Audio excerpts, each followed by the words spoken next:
Story is கறி corner. நாம் இன்னைக்கு பார்க்க போகிற ரெசிபி கேரட் துவையல். கேரட் துவையலுக்கு தேவையான பொருட்களை பார்த்துடலாமா?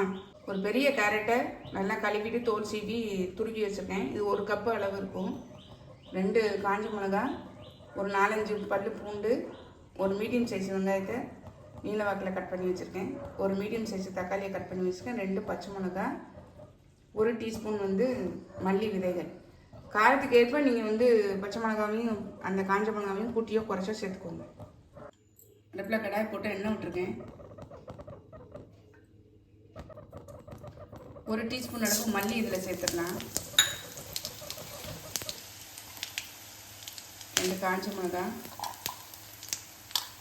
பூண்டு கொஞ்சம் வதங்கட்டும்.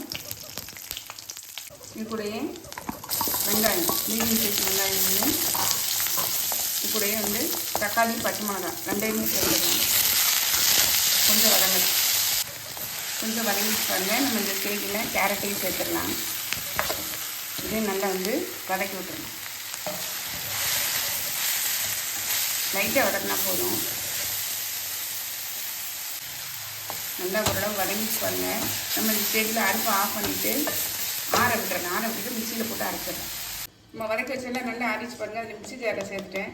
தேவையான உப்பு சேர்த்துடலாம். அதில் சேர்த்துட்டு அரைச்சா நம்மளுடைய துவையல் ரெடி ஆகிடும். அரைச்சிட்டு வந்துட்டா பாருங்கள்.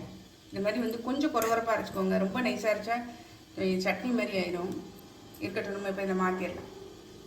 நம்மளுடைய துவையல் பாருங்கள் சூப்பராக ரெடி ஆகிடுச்சு. பார்க்குறதுக்கு எப்படி இருக்குது பாருங்கள். டேஸ்ட்டு செம்மையாக இருக்குங்க. புளிப்பு, காரம், இனிப்பு எல்லாம் கலந்து சூப்பராக இருக்கும். கண்டிப்பாக ட்ரை பண்ணி பாருங்கள். ட்ரை பண்ணி பார்த்து கமெண்ட்டில் சொல்லுங்கள். லைக் பண்ணுங்கள், ஷேர் பண்ணுங்கள், சப்ஸ்கிரைப் பண்ணுங்கள். பக்கத்தில் உள்ள பெல் ஐக்கானை கிளிக் பண்ணுங்கள். நாளைக்கு வேறு ஒரு ரெசிபியில் உங்களை சந்திக்கிறேன். பை. தேங்க்யூ.